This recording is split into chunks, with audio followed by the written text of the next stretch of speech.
Hey, it's Pallavi Kashyap. Welcome to the podcast. Hello and welcome everybody to this new episode. And in today's episode, I have a very dear friend, Marie Alessi, who's joining me all the way from Sydney, Australia. So, a little bit about Marie before I hand it over to Marie. So, Marie is a mother of two boys, a best selling author. She's a legacy coach and a TEDx speaker. Her story: after her husband passed away from a brain aneurysm, she actively created her way back to joy. She instinctively knew that it was the only path worthy for their young boys. Her husband had taught her the concept of two choices, and this was one made in his honor to make him proud. Mary has made a shining example of choosing love over fear and sadness. In her movement, Loving Life After Loss, Marie offers hope, healing, and happiness to the world when people expect it the least and need it the most. Welcome, Mary, to this episode. I'm very happy that you are willing to share your own story and a story of grief and how we choose happiness over that. It's a very different topic, in fact, from the past topics that I've had my guests speak here. So it's a little different topic, and at the same time, I very interested to know your story and how what you want to share and how to inspire my audience. So, Marie, back to you. Welcome once again to my show. Pallavi, thank you so much for having me. I'm really honored to be here. And I'd love to share my story. I always welcome every opportunity where we can share and talk about love and healing, where most of the world focuses on the pain and on the grief rather than the healing. So that's basically why I'm here. Yeah, Mary, my first question is, there is an event, like we also spoke a few minutes back, there is an event that changes our life, that changes the trajectory of our Mm, life from what we were doing to, life is not always how we want it to be. So mm. we all have had a life-changing moment, and I think this loss of yours was one of them. So tell us a little bit about what happened and, the present state you are in now. Yeah. So yeah, our adversity came very unexpected. Rob, my husband, was 45. He was at the prime of his life, Very very young. fit, healthy surfer. We spent a lot of time near the ocean. And Rob went on a business trip and he never came back. So there was no pre warning. There was nothing that could have indicated what was about to happen, not even in hindsight, not even when I received the post mortem report. I had, an incline that day because I didn't hear from him and my anxiety was rising. And then eventually I did receive a phone call from the sergeant in Perth, where he was on a business trip. So he was 5 hours flights away. And then we received the news that he had passed in a hotel room that morning. And that, as you can imagine, absolutely changed the trajectory of our lives. We had a very, very happy family life. And Rob and I sometimes had this opportunity to actually talk about these what if scenarios. Because, sometimes you come into a traffic jam on the way home. There was a fatal accident somewhere and the traffic is blocked up and nobody can get through. And these situations triggered us to have this conversation, to say, what would happen to you if something was to happen to me, or vice versa. And I remember one conversation in particular where we laid in bed one night just chit chatting about the day, and Rob had come past a fatal accident that day, and it triggered us to have this conversation. And I remember saying to him, "I love you so much. I cannot imagine that if something was to happen to me, that you would stay alone for the rest of your life. I would want you to take the boys and create the happiest life possible. I would want you to find somebody again. I would want you to live life to the fullest, really open your heart to life, to love, to anything beautiful that life has to offer." And he said the same to me, and I think when you really put it down to it, that's what love is. Love is that simple. Love just wants you to be happy. Right. Yet when something like that then actually happens, because until then it's theory that you talk about, but when it really happens in life, it changes everything. And I didn't want our intention to change. I knew, even though I couldn't flick the switch like that when I received the news, I made the decision that night, laying in bed, with both our boys in my arms and crying, I knew that's what I had to do. I knew that my focus had to be joy and happiness. I wanted to create a happy life for them. And yeah, just to leave that legacy for him, to create that legacy for Rob, and to make the decision in his honor, because I knew that's exactly what I would have expected from him if it was me. Yeah, it takes a very strong heart, a very determined heart, at the same time, a very matured heart like yours to, even come Thank to a you. decision. Because, yeah, I know, because, sometimes what happens is I've read stories where, uh, grief is a period, grief is to be felt, a very different kind of an emotion, a very deep emotion where we need to Mm, feel it, respect that emotion, and let it be with us for let's say a period of time, and after that we have to let it go, which is the best way. But I also know people who hold on to their emotions for many years, and since I am in the profession of healing, I've known and I've read and I've heard many a times when people hold on to these emotions rather than letting go. It eventually makes an impact in their physical bodies, through some kind of an ailment, or through some body issues later on, mhm, when they're holding it forever in their life.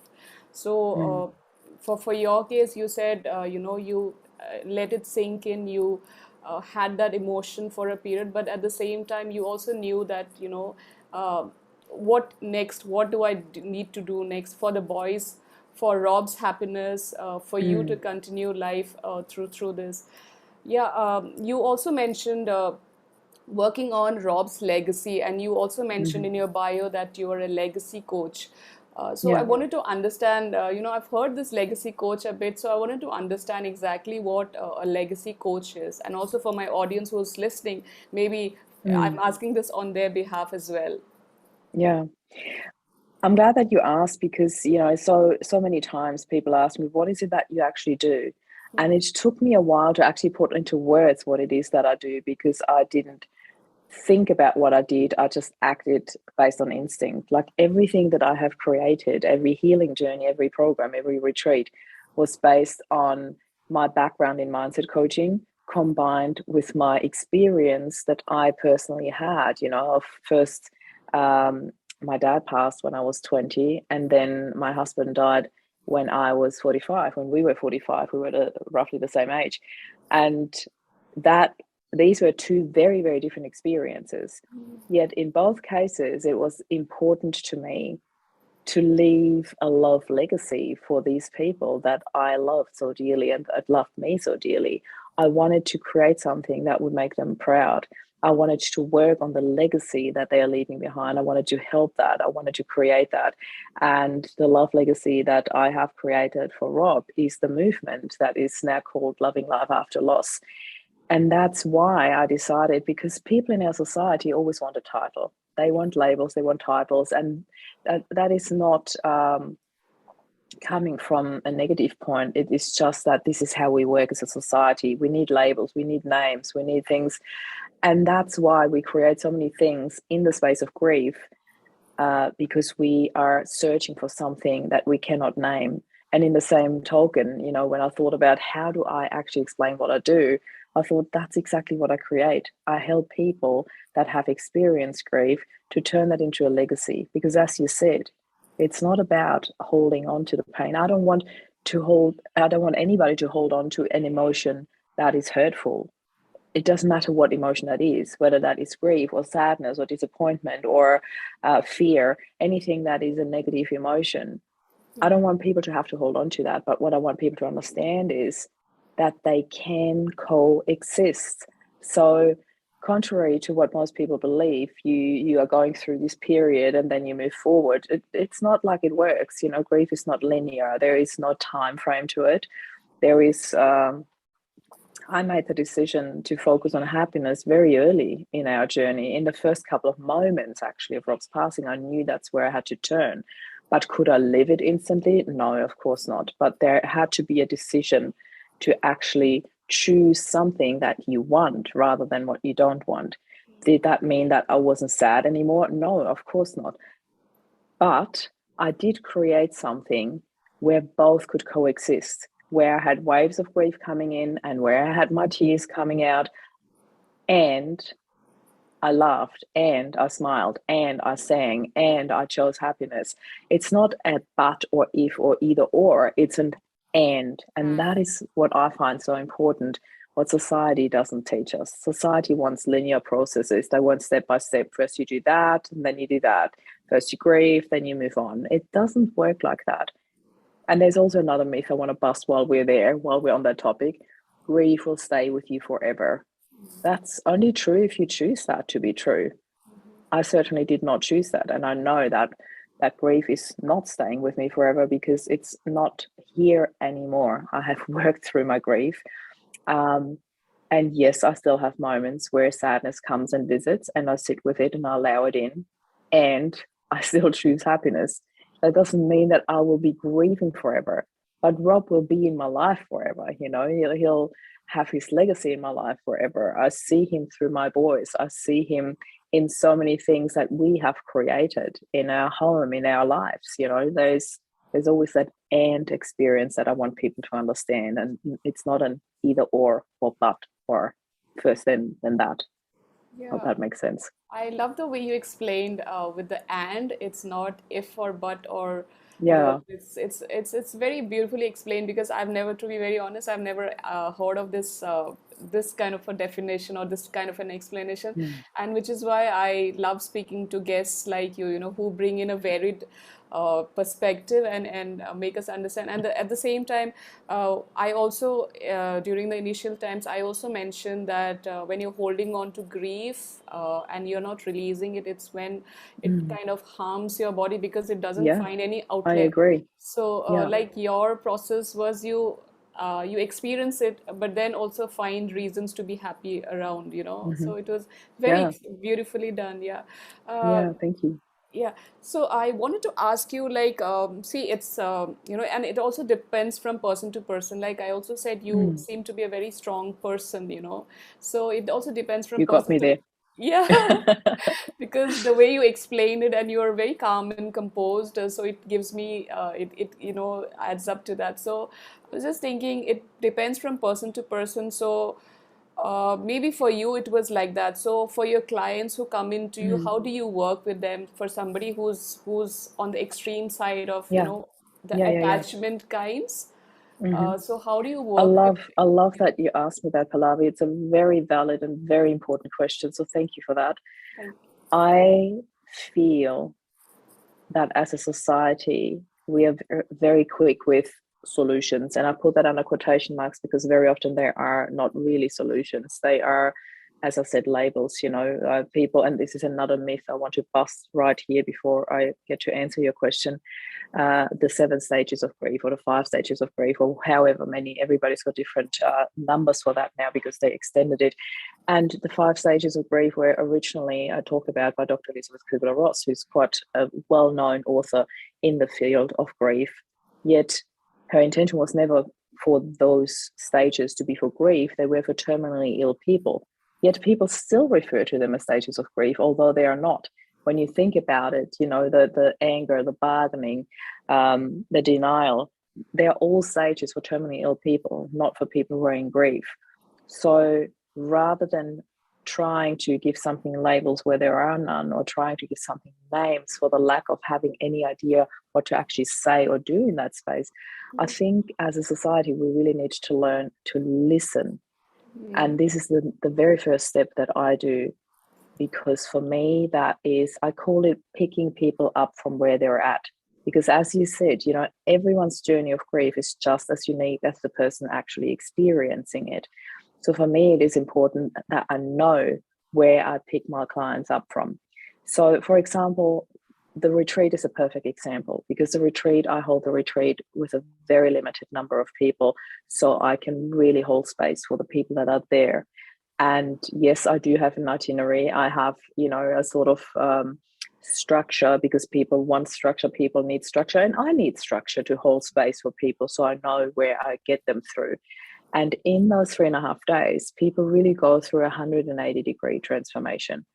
But can I take them through that? And can I create that transformation for them if I don't know where I picked them up from? No. And are these tools important that I teach them? Yes, absolutely. Yet, if I don't know where you're coming from, I don't know what tool to reach you. If you're standing there and you're like, it's such a perfect example, you're standing and you want to hang a picture. If I don't know that you want to hang a picture, I don't know that I have to hand you a hammer and a hook. I don't know what you're trying to do. So I need to know what you're trying to do or where you're coming from, what you're doing at that very stage, so I know to hand you the right tools. And yes, there are tools that I feel work for everyone. And one element that is literally in everything I do is shifting your perspective. Yet I cannot teach you that tool when I don't know what you're actually looking at. I always need to start with listening to my client's story so I know what I'm actually dealing with. What are the parameters of the story? Where are they at? How are they feeling?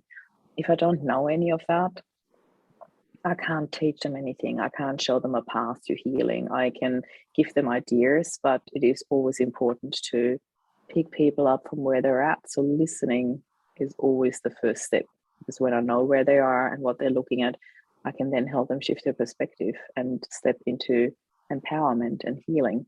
And empowerment is a word that is hardly used in grief, yet it is one of the most important steps to get to.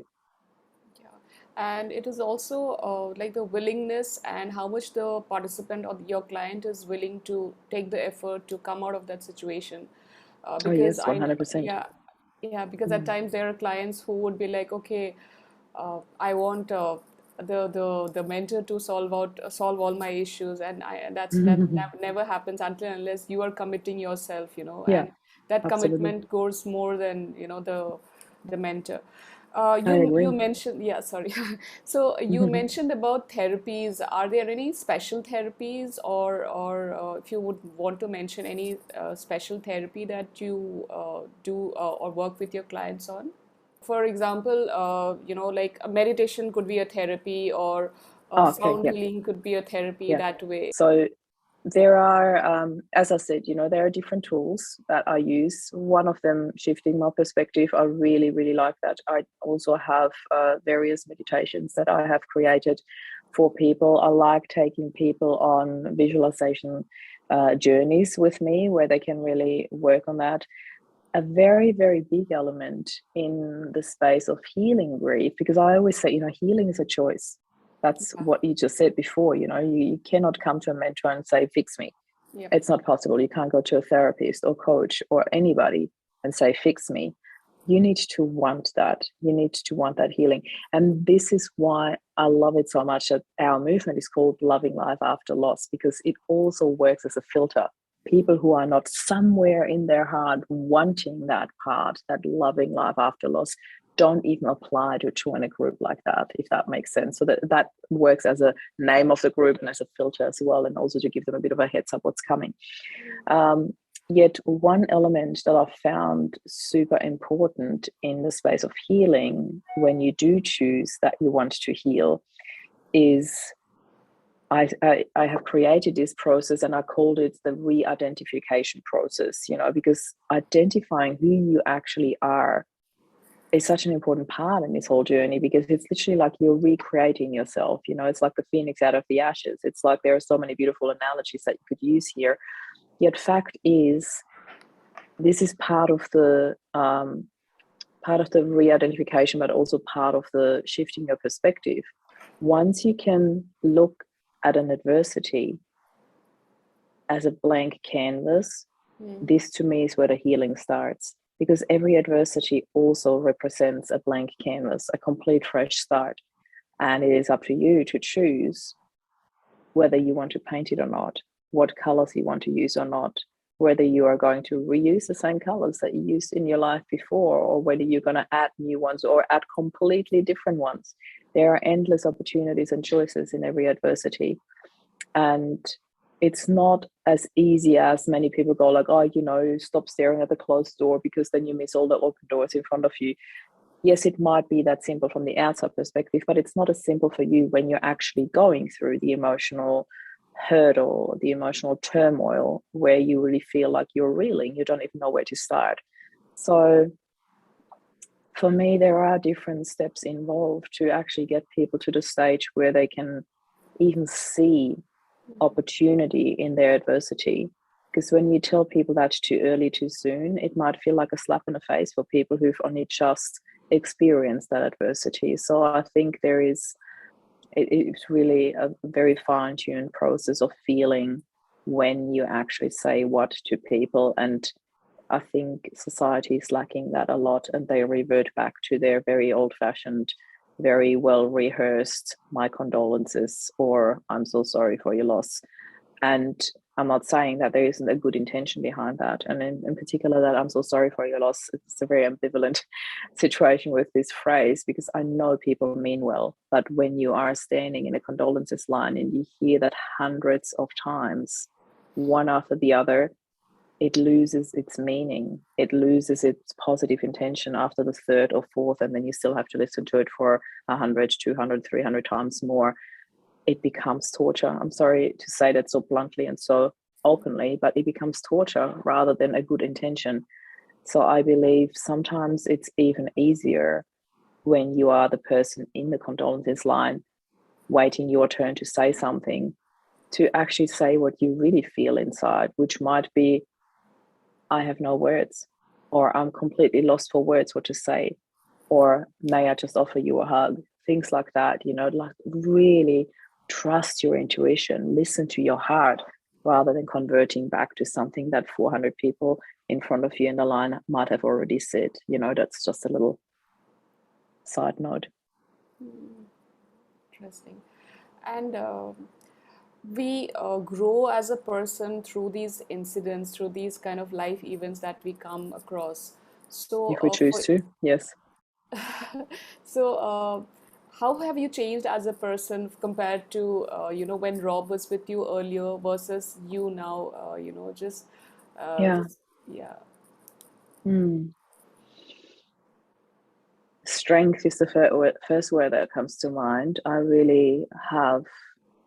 always knew that I was a fairly strong woman, yet the strength that I feel now and the determination and the direction that I have now is really nothing compared to where I was before.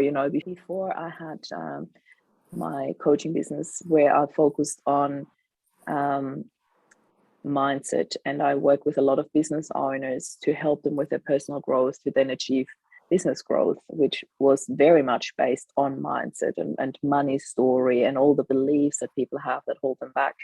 Yet when you combine it with an experience that we had, where our boys were only 10 and 8 when Rob passed. And again, this is not a competition, because I'm certain there are people listening that might have had younger kids or their husband was younger.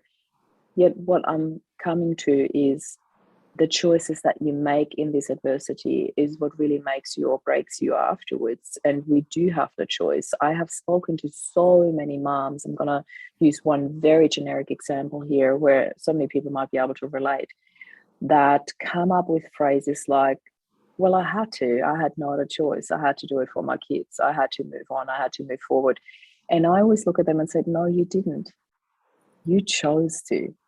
And it is such a tiny little shift, yet it is so important. Talking about shifting your perspective, we have a lot of issues with mental health. We have people that choose suicide because they don't know how to move forward. We have people that just stay stuck in their grief, in their pain. And these are all very real issues that we are dealing with. And when you look at our mental health history, and I don't even want to bind it down to one country, it is worldwide. When you look at mental health issues and the capacity, how we as a society are dealing with it and what we have to offer. A very beautiful person, Jeff Johnson, we connected on LinkedIn, is traveling around the States at the moment with his huge RV with his sons, talking about mental health issues. So there is a lot that we need to do to raise awareness and to offer healing That is the point, you know. And when you look at that, and then you come back and look at your own life, I always challenge the moms to tell me the same thing again. Well, I had to for my kids. No, you didn't have to. There are people who go down a different route. There are people who do go down the really dark path of mental health, of, well, I should actually call it mental unhealthy at that stage, you know, of depression, of suicide, of whatever there is in terms of drug addiction, alcohol addiction. There are so many other avenues, I should say, and not that I want to name them to give them as options. However, there are people who choose those options, unfortunately. So every time when somebody says, well, I had to for my kids, I had no other choice, I challenge them to think again and really honor the choice that they have made. They have made a choice to get out of bed. They have made a choice to get up for their kids and to move forward. And that we often don't see when we are stuck in the pain. But when somebody from the outside comes and goes like, hey, just honor the choice that you have made. You made that choice. You're amazing. You've done that. Even if you don't feel amazing right now, but you have made an amazing choice. That's when they start to shift. That's when they start to realize, oh, wow, yeah, maybe I'm a bit more powerful than I gave myself credit for. And we need to own that. We need to own that and honor that and own the whole decision-making process. Often people say, I didn't choose this life. Well, on a spiritual level, I think we do, but that's a very different conversation. But even if you see that from a human point of view and say, I haven't chosen this, you can still choose how you respond to it. And healing is a choice, and happiness is a choice. So I'm here to help people choose that, if that makes sense.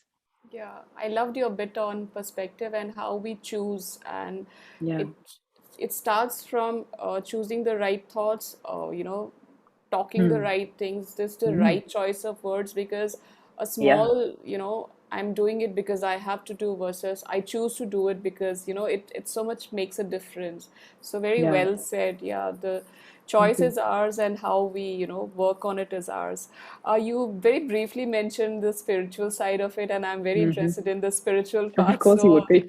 yeah, so I wanted to also understand, the Mm. spiritual understanding, or what your understanding has been of this Yeah. event, that you had to go through. So Yeah. yeah. Yeah, thank you for asking because this is something, as I said, I understand that everyone's beliefs are different and religious backgrounds are different, spiritual backgrounds are different.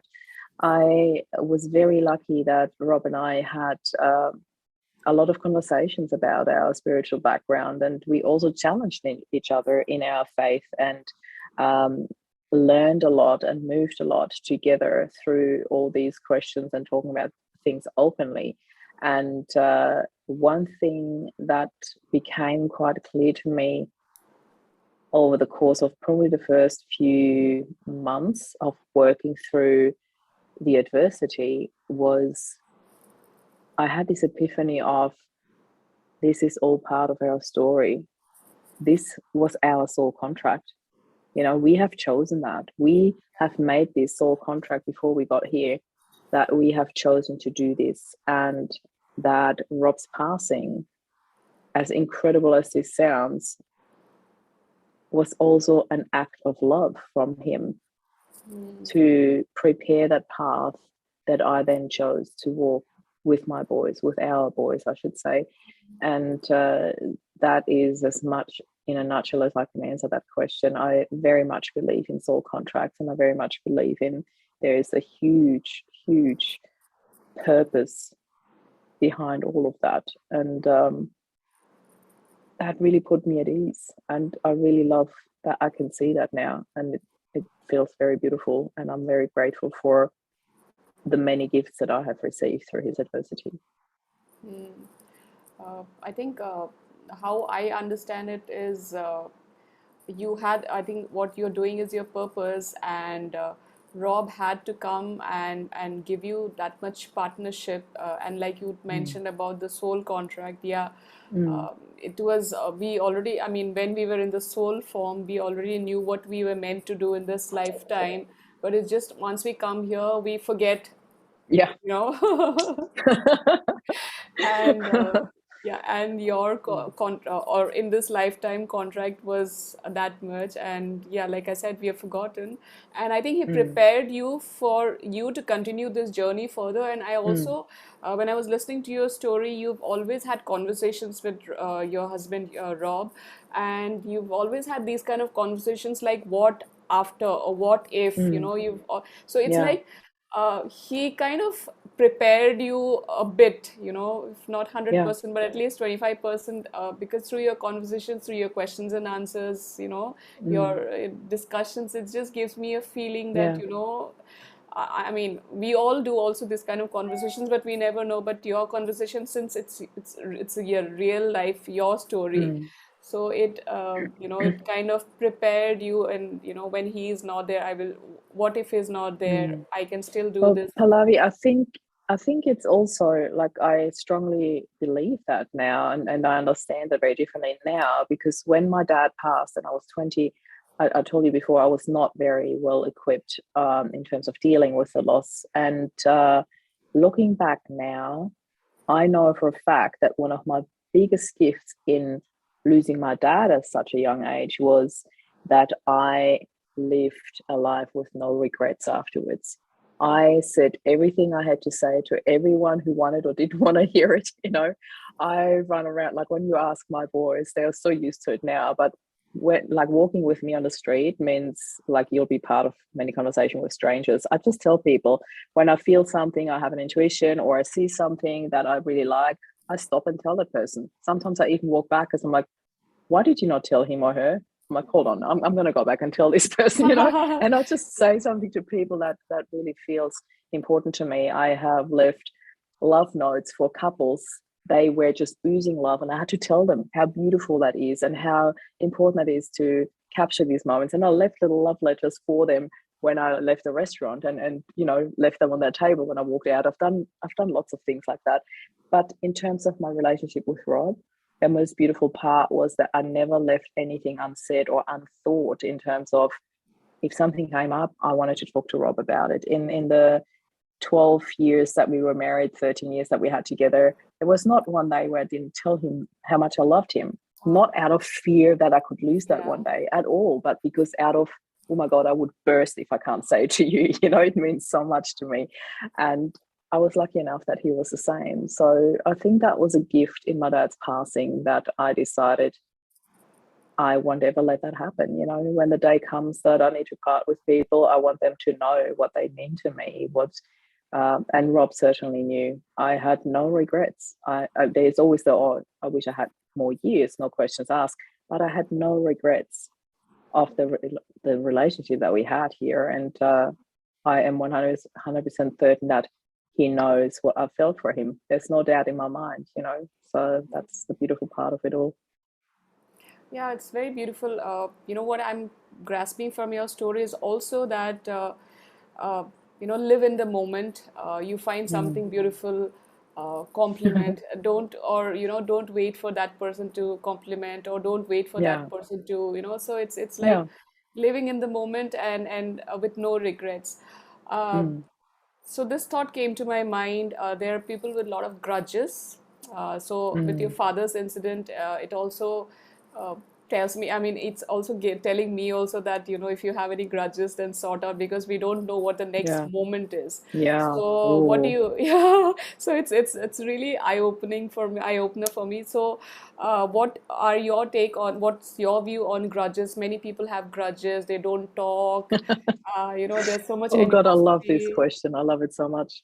Yeah. Yeah, I'm happy to answer that. I'm going to tell you a very quick and short story about this as a preview, basically, to what I have to share here. Because after my dad passed, I'm going to go back to that story first.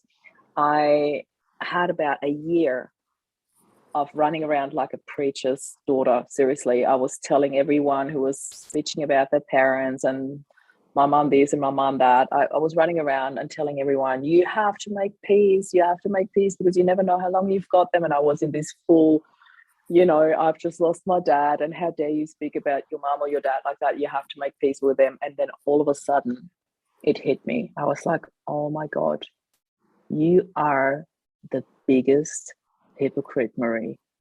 It was such a shock when I realized, because all I did was telling people how they were doing things wrong and how they had to make peace and how they had to think about how they speak about their parents and all of that. And in my mind, the entire time, all I could think about was my dad and all the things that I couldn't say to him and didn't say to him and would love to still do with him. And then all of a sudden, I had to turn around and face my own message and swallow my own medicine. And I realized, ooh, I have not ever mended the relationship with my mom. That was huge. That was such a huge learning curve for me and a slap in the face at the same time, because, for a whole year I'm running around preaching to everyone. And then I realized I've been preaching, but I haven't applied it to myself. And it took me a very long time. We're talking like almost 30 years before I healed the relationship with my mom, and I finally have. So there is a happy ending to that. Woo! I love my mom, and I always did, but I really had a very complicated relationship with her after my dad passed. So it took a lot of layers to work through for us and for me in particular. And luckily we both have. So that's a quick pre-story that I wanted to tell. And now I forgot what I wanted to share thereafter. I'm being absolutely honest here. I've got no idea where I wanted to take We were this, but talking it about was so important grudges. for me. Oh yes, grudges. Yeah. Thank you. I'm so glad that you keep me on the track here. So in terms of grudges, that was my beautiful story to it anyway already, to rethink about what is your part in healing, what is your responsibility and what you do. And I often say to people, I want you to think about it the same book, grudges or guilt. These are such common emotions that we struggle with, that are hurdles for us in the space of grief. So I often take a comparison of a tug of war. Two people holding onto a rope and with the crutches, with the guilt, and nobody's letting go. And when you hold onto a rope and you play tug of war, your hands get really sore after a while. They can become like really open wounds, red and sore and open, and it's pretty painful. So here's the thing. When you think about the person who passed and you're holding onto something and this person passes over to the other side, there's this beautiful, beautiful book by Anita Moriarty, Dying to Be Me. I don't know if you read it. Heard of And it? there's this moment in the book where she describes what it is like on the other side, because she had a near-death experience and she wanted to stay there. And her dad, who had passed 10 years prior, tells her it's not your time. And she's like, but it's peaceful here. I'm not in pain anymore. Her whole body was cancer-ridden and she was, dying. And she wanted to stay there because there was nothing but love and peace, and everything was just, she said, I have no words to describe what I saw and felt on the other side. And that, to me, when you think about it as in terms of the tug of war that you're playing down here on earth, as soon as people pass over, they're not holding on anymore to that rope. They're not holding on. You're the only one pulling. There's nothing you can do. You can hold on to that rope forever. You're just going to get sore hands from pulling, but there's no counter pull on the other side anymore, if that makes sense. As soon as they pass over, there's nothing but love and peace. They let go the moment they pass. Holding on to something, holding on to crutches, is none of a soul's business. A soul is there to be at peace, to be in love. A soul is nothing else but that. When we have the human experience, that's when we start attaching things. That's when we have, conditions with things. Like unconditional love per se doesn't exist here. As much as we want it, it doesn't exist here. It exists on the other side. So holding on to grudges and guilt and anything there lacks, that same, shade of emotion, I would call it. It's like pulling on a tug of war where the other side has already gone home, literally. This conversation just reminds me about how important it is for us to live our life also. We should have a lifestyle which will, like you talked about, non-attachment, and we are holding on to not just relationships, but material things. Your iPhone is stolen, you get so, you go through, Yeah. yeah. So it's not just, so it is so much of attachments. And yeah, Yeah. I also read an article by Harvard, recently by Harvard, and it mentions that, before, I mean, I think when we die, those last 13 seconds, I think you get a flash of all your Hmm. entire life's incidents, and they're like relayed to you, and that's when people regret about, what I could have done better, or and Yeah. versus, and spiritually it is said that, whatever you do in this lifetime, good, bad, everything is calculated during, when Hmm. you're passing over, and Yeah. that is becoming the basis for your next incarnation. So we're collecting soul points here.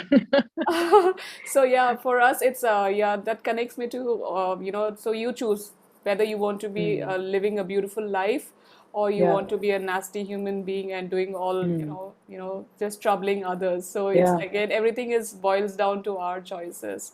Hmm. Beautiful points. um, this point I wanted to also ask was about, so what do you think, like you did mention initially that there are so many things that needs to change, as from a society's point of Mm. view, like how we Yeah. grieve, or Mm. how, even let's say a mental condition is treated, or given Mm. the importance. So what do you Yeah. think necessarily needs to change? It all starts with the way we think and all of it, but from Yeah. your point of view, what are the things that needs to change? Let's say just five things that needs to change. Ooh. Only five? Okay. Um, Okay, you have the well, whole no, list. I'm going to start with the really, really basic ones. I believe what needs to change, number one thing, I've already mentioned that before, is really listening to people. Because if we don't really listen to people, we don't know where we pick them up from. We need to know where we pick people up from so we know how we can actually help them, and that is um, so often we listen to people with the intention to answer, to Hmm. respond Hmm. rather than understand. Hmm. And that needs to change because often I can listen to somebody's story and already have all, okay, I'm going to give her that tool, that tool, that tool, that tool. I don't need that because I know my tools anyway. I know what I can offer them. So I don't have to think about, oh, I'll give her that, I'll give her that, or I book her for the retreat, or I do this. I need to know where people are at. I want to know what is actually going through their mind. And very often by listening to people, you hear between the lines, or sometimes even very bluntly and obvious, what the hurdles are that they are putting in their own way, Hmm. what they're holding on to, why and how they are not allowing healing in. So there is this stigma that we have created as a society around grief. And I'm talking about, for example, being a widow. The word widow already comes with such a label because when you look at the root of the word, the meaning of the word actually mean, I can't remember the exact translation now, but I actually looked it up for the TEDx talk I did. I did a TEDx talk on redefining our image of a widow. And I start off with the translation, what it actually means, where sorry, not the translation, but the origin of the word, from the word widow, which means something like cut off by the root. And it means something about being alone and your life's basically over. Very, very loosely translated, but you can look it up. The meaning of the word widow, it's really interesting when you look that up. And for me, I understand, coming back to that, what we shared before, I understand that we as a society, we need names to name something. We need names for communication. We need labels to understand. Yet when we allow ourselves to get away from these labels, I mean, when you look at me, I don't see a typical widow like society would expect it to. At my age, that I'm falling apart, my life is over, I can't ever talk to a male person in my life again. I don't believe in any of that because life is for the living. Life is, your choice. And I want a happy life. I want love. I want happy. I want all of that. And I know it's possible. So the listening part and the stepping away from labels is a really, really big starting point. But then also, I'm going back to Jeff Johnson, who I mentioned before, who's doing the whole mental health awareness. He said something really beautiful when I interviewed him for my podcast. He said, addiction is the opposite of connection. And I thought, wow, this is so simple and so brilliant, and it really is true. That's where it all starts. Addiction has usually got a starting point in somewhere: loss of connection to your friends, connection to the outside world, connection to the people who truly mean well for you. And that is something we need to rebuild. In a society, we are so connected through Facebook, social media, and all that, but the true connections fall away. It is a connection with who we want to be, or be seen as, or be portrayed as. The successful coach running the global movement. I'm literally putting it out there, like, in a really, it's beautiful to be that and to hold space and to have that movement for people. Yet I do have a different side to me as well. I do have a falling apart and crying, and even though that doesn't happen anymore these days as much, I still have my moments. And I'm not saying that to say, oh, see, I'm grieving anyway. That's not why I'm saying this. But we all have different paths to ourselves. We don't just have the happy and successful and perfect part on the outside.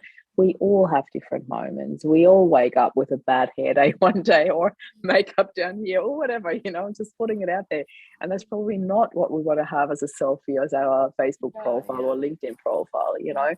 There are certain ways how we portray ourselves and how we would like to be seen.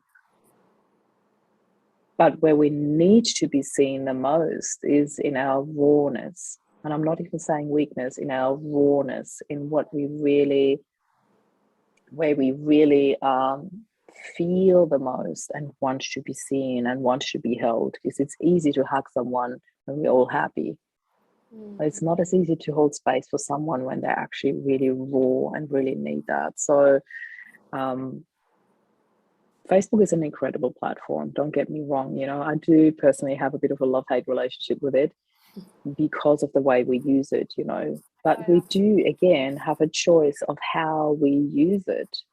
True. And just have a think about how you use Facebook or LinkedIn or any other social platform on a daily basis. Do you use it for something positive, to really connect, or just to sell, or just to portray how awesome your life is, when it's actually not always? So just a bit of a reality check for all of us would be really healthy. Beautiful. I wanted to also check with you on this, like when you are mentoring someone, you're coaching someone, you are a leader in that space, and you are showing a path to your clients. So when clients come to you, for you, I think it's twofold. First, you have to bring them out of that situation, and like from every pain there's a purpose. Like for you, you got a well-defined, a structured, or something to focus on. So for your clients, also your customers, you first have to bring them out of that state, and then try to help them look at life as a gift, from where they are then. So how do you, for you, it's like, I feel it is two things that you have to work on. I hope I got you understood my question. So how is it that you bring out that gift or that purpose in the life of your customers, your clients? How do you help them focus with that? I don't bring them out of it at all. I see it as, I open a door and I see if they want to come out, because I really feel that I don't want to force them to come out of something they're not ready to. True. So I really see it as, I work a lot on allowing. I think allowing is such a powerful yet such a gentle process. It's allowing people to heal and to show them the opportunity that they can allow healing in. I think that's my main responsibility here. I'm not here to bring anybody out of anything they're not ready to leave. So True. often the pain is also something that, in the coaching world, we refer that to something like that as a secondary gain. When people don't leave the world of pain, I need to ask them, and I don't ask it directly, but I'm saying it directly here now.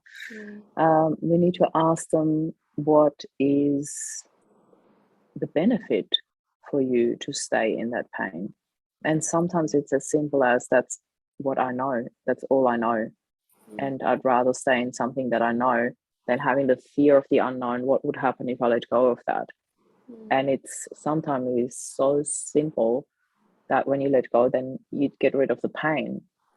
But it's not that easy for people who are holding on to the pain. So I think the most important part is to also always understand, why are people holding on to their pain. And unfortunately, here's another thing that society has taught us that I also don't believe in, that the more we grieve, the more we portray our pain, the more we have loved that person. And this couldn't be further from the truth.